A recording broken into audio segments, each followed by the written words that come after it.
Welcome back to For the Mariners by the Mariners channel.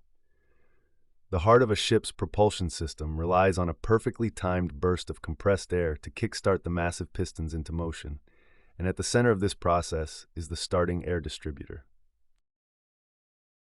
This precision instrument acts as the brain of the starting system, ensuring that high-pressure air is directed to the correct cylinder at exactly the right moment in the firing order. Because a failure here means the ship cannot maneuver or start its main engine, a comprehensive overhaul is a critical maintenance task for any marine engineer. The overhaul begins with the isolation of the starting air system and the venting of all residual pressure to ensure a safe working environment. Once the distributor housing is opened, the first priority is the inspection of the internal cams and rollers, which are responsible for the mechanical timing of the air valves.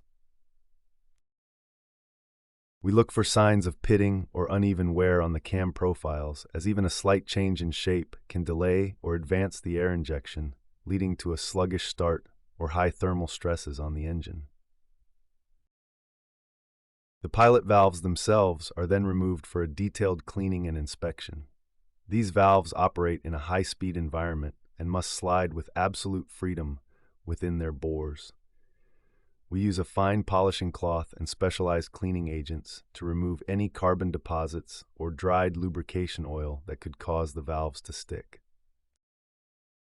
The seals and O-rings are always replaced during an overhaul because they lose their elasticity over time due to heat and pressure, and a leaking seal can cause air to bypass into the wrong cylinder, which prevents the engine from turning over properly.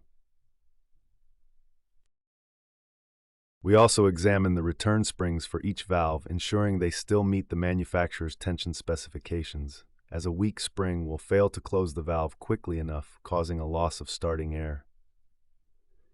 The internal lubrication channels must be blown through with compressed air to ensure that a fresh supply of oil can reach every moving part once the system is back in service. During reassembly, every component is lightly coated with a specific grade of silicone or lithium grease to prevent initial friction. The timing of the distributor is then checked against the engine crankshaft position, usually at the top dead center of the number 1 cylinder, to verify that the air signal matches the mechanical position of the pistons. After everything is bolted back together and the covers are secured, a functional test is performed using a lower pressure to confirm that all pilot valves are firing in the correct sequence. This meticulous attention to detail ensures that the ship remains responsive and ready to navigate through restricted waters or heavy traffic without the fear of a starting failure. If you found this video helpful, please give us a thumbs up, hit the notification bell, comment, like, share, and subscribe for more insights. Thank you.